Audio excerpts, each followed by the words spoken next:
Yo, what's good, y'all? Welcome back to my channel. You know what I'm saying? In the title, so you already know what we're reacting to. Like, angry Karen's getting life sentences. You already know it's gonna be crazy. Like, you know what I'm saying? Hope y'all having a good day. I just got up. You know what I'm saying? I've been up since like 8 a.m. I don't know why I got up this early, but anyway, let's get right into it. See what this junk about.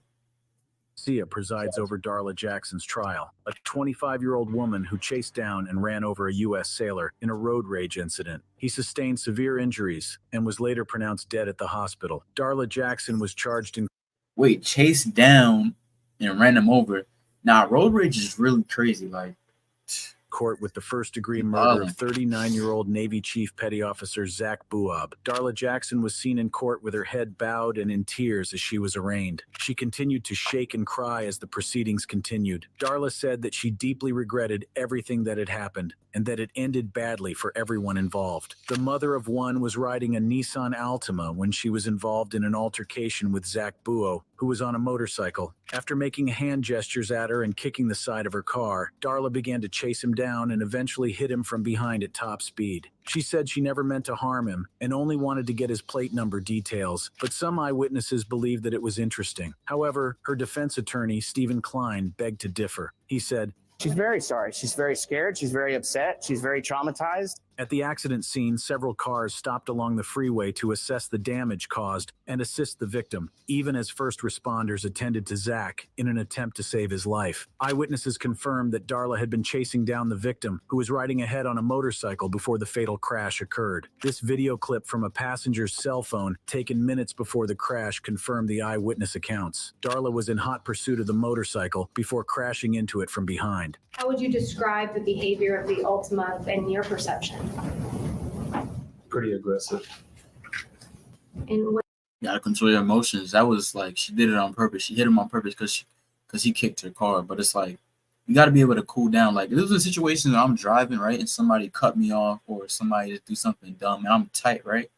But then I calm down because there was literally somebody in my area died because of that. Like, it was an old man and a younger man. Like, I forgot who started what, but I think he cut him off or whatever, and then like he got out the car, they started fighting.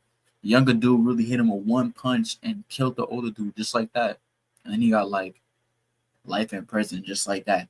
2-second fight and not even life in prison. That's why if you driving and somebody cut you off, let them go. Like, you don't have to feel me go back and forth. Like, sometimes people are just angry at the world because they're going through something, so you just let them rock because they looking for a reason to like really, you feel me? So you gotta read the situation.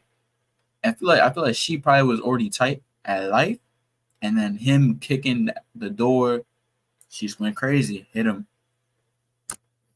was that from the beginning to the end or just at certain points? Yep, from the beginning to the end.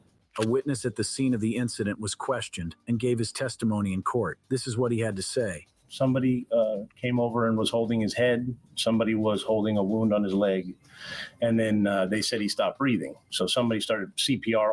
I guess I would call it a little hysterical. She was saying, "I didn't mean to do this, and I was just trying to get his information." Meanwhile, a throng of motorcycle riders were present outside the courtroom as they protested the incident and called for justice to be served for Zach Buob. The family of Zach Buob also spoke passionately about their lost loved one and asked that the court mete out the maximum sentence for the crime. After the sentencing, Zach's father later commented that he did not believe justice had been served. As the judge read out the sentence of 6 years, Darla Jackson erupted in tears. 6 years, that's it? Bro, she literally killed him.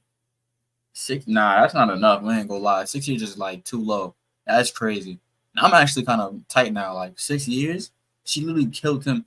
Okay, I get it, you angry, but like, you still killed him on purpose.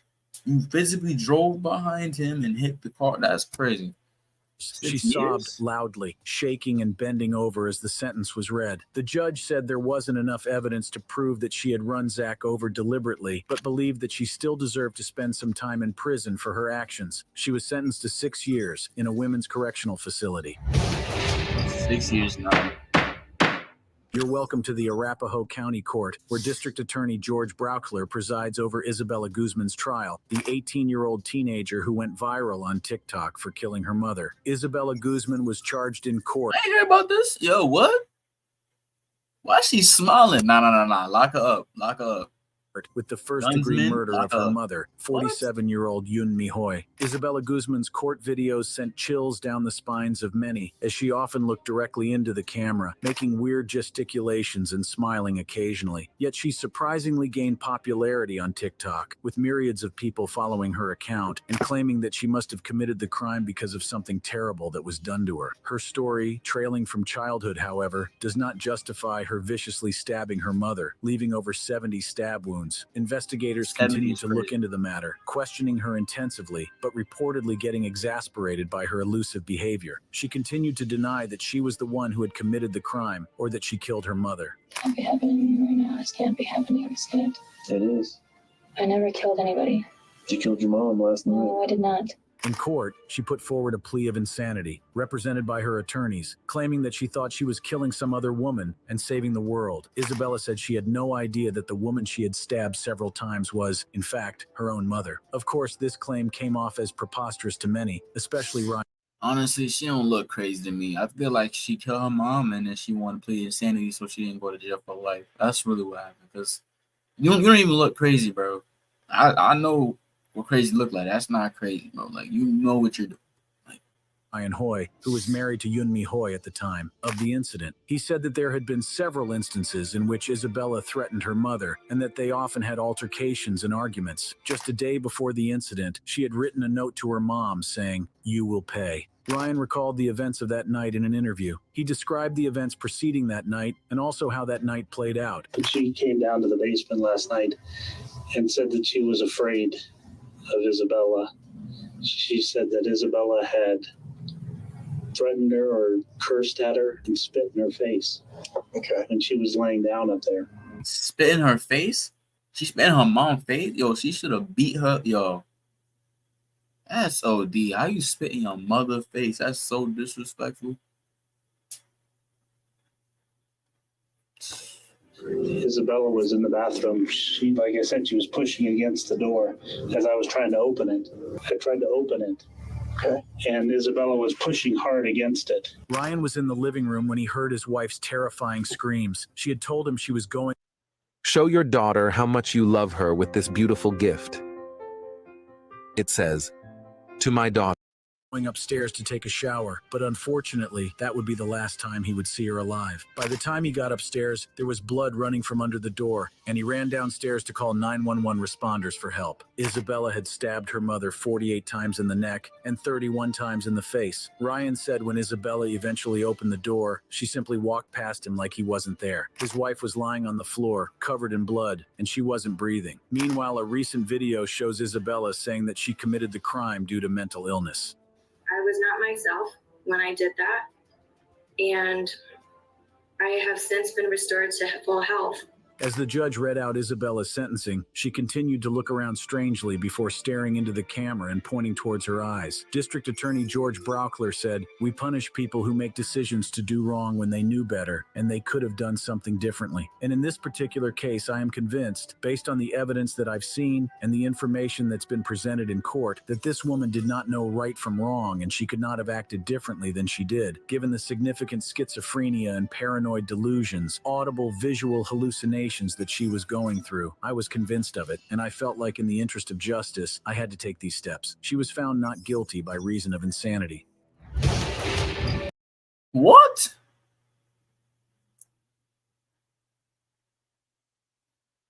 I mean, she did seem a little off, but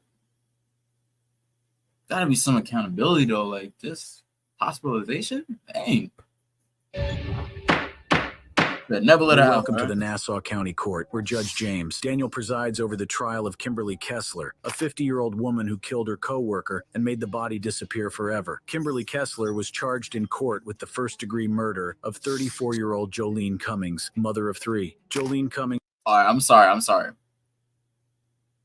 Matter of fact, I'm not even gonna say that because I'm not. Was reported missing in May 2018, and police began a futile search for her before realizing that she'd been killed by her co-worker, a dangerous woman who had been on the run for 2.5 decades. Jolene was supposed to pick up her children from her ex-husband, but never showed up, arousing suspicions as to her whereabouts. When the police contacted Kimberly, since they believed she was the last person to see Jolene, she gave excuses not to show up and refused to go to work. In court, Kimberly portrayed typical Karen behavior, throwing tantrums and yelling during court proceedings. She was completely uninterested and uncooperative and had to be confined to a separate room at some point as she watched the trial via a video link. In a malicious attempt to be exempted from the trial, Kimberly Kessler embarked on a self-starvation spree, losing tremendous weight. She appeared in the courtroom looking extremely emaciated and had to be wheeled in with a wheelchair. Reports indicated that she dripped from 196 pounds to only 74 pounds. The judge, however, overlooked her tantrums and ruled that she was mentally competent for trial. The tantrums continued. I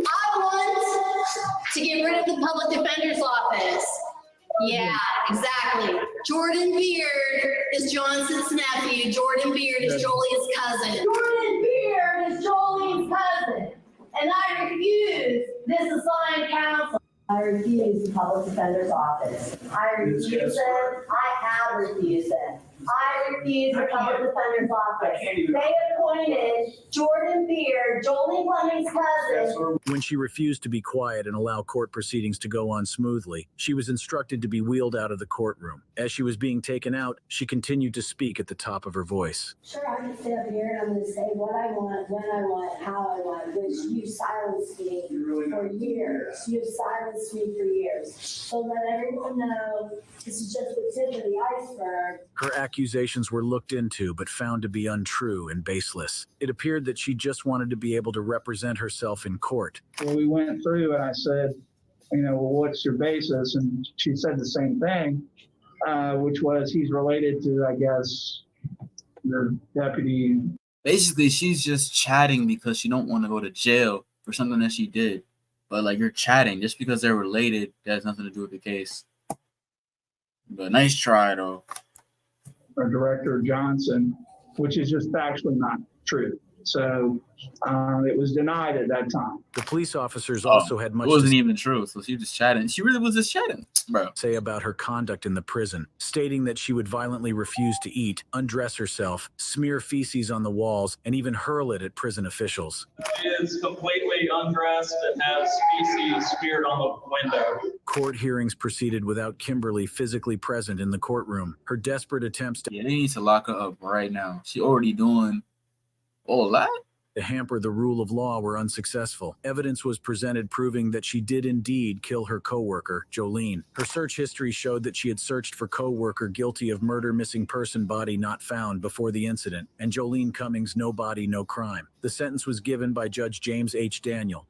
Court will adjudicate Kimberly Kessler, defendant, also known as Jennifer Marie Cyrus, guilty, sentence her to life in prison without any possibility of release or parole.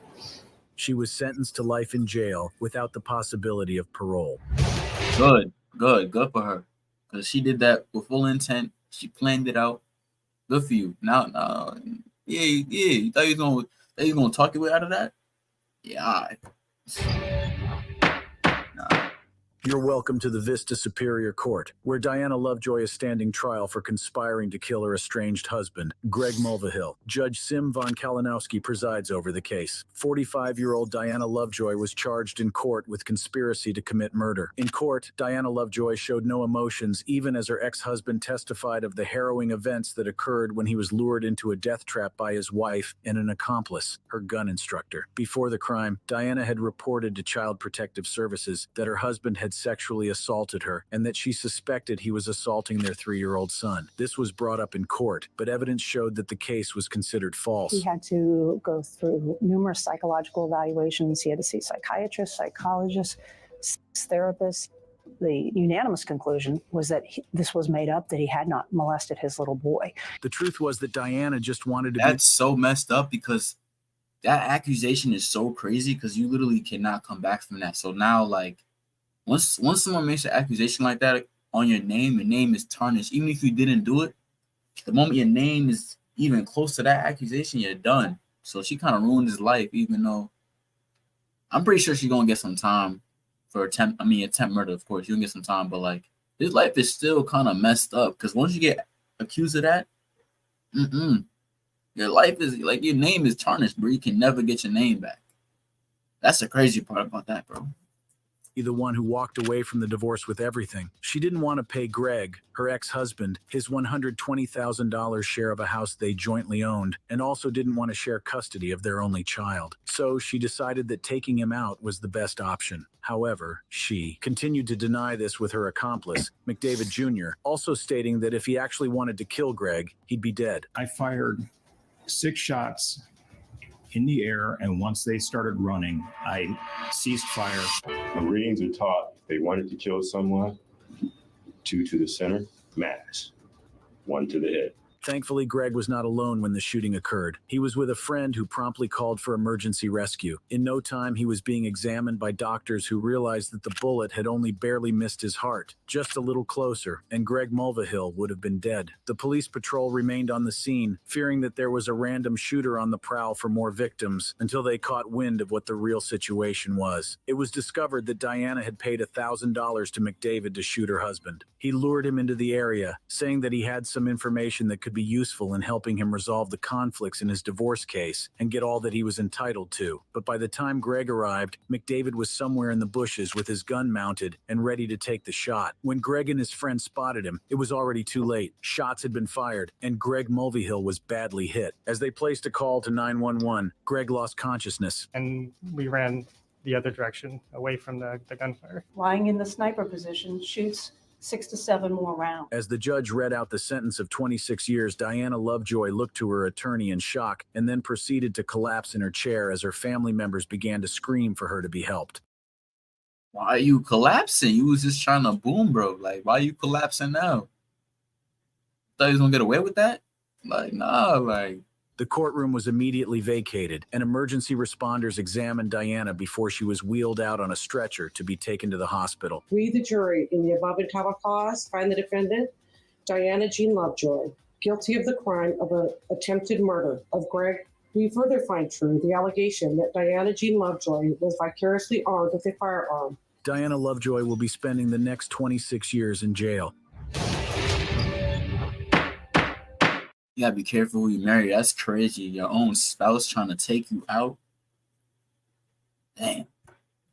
You're welcome to the Douglas County Court, where Judge Robert J. James presides over the trial of Sahara Tabriz Fakir, a 32-year-old woman who stormed into the home of a 66-year-old businessman, husband, father, and grandfather, fatally attacking him. Sahara Tabriz Fakir was charged in court with the first-degree murder of 66-year-old Jerry Wheeler. Sahara was tracked down and apprehended about a month after she committed the dastardly crime. Shortly after, she was in court for her first appearance to be briefed about her rights and for the charges against her to be read. And it started on a very bizarre note. Talk about top-of-the-charts Karen behavior. She's charged with the murder of Jerry Franklin Wheeler. You understand that? In the Masonic courthouse, I understand that. I understand that this courthouse is a cursed courthouse. Yes, I understand. Okay. And if you are judging me and you're not God-fearing, Allah will have to send you. And everyone else is not God-fearing.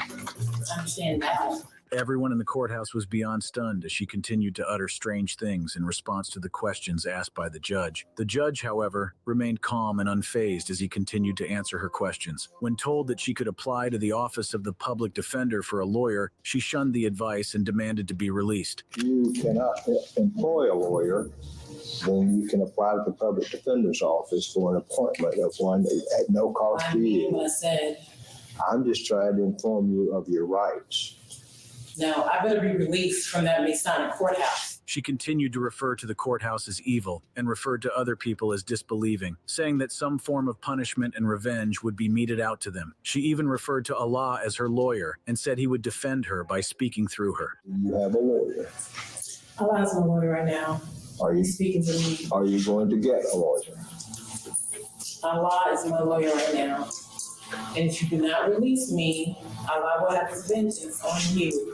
like he did in 2009 when he sent that flood. It is suspected that she was referring to an incident in 2009 where she had an altercation with her probation officer and threatened to slit the throat of her probation officer, threatened to kill a deputy, and destroyed prison property. But the judge continues. Grand jury will meet and it will determine whether or not to proceed with this case. Do you understand that? If they disbelieve, they better not proceed. The judge also she not over there. Wait, how much time is she though? Informed her that she would not be getting a bond. This she repeatedly asked why, giving a defiant attitude. Sahara Tabriz Fakir was sentenced to life in prison without the... Good, because I'm about to say, because all of that little hokey pokey, trying to act like you, feel me? Trying to act like you crazy ain't gonna work. That's so deep though. The one that got me the most was the wife trying to kill the husband. Like, that's crazy. Like, imagine you marry somebody and like you thinking that's your person, and then they really trying to get you taken out, bro. Like, that's crazy. Anyway, bro, I'm gonna drop another video, like, comment, subscribe, I'm gonna get up out of here.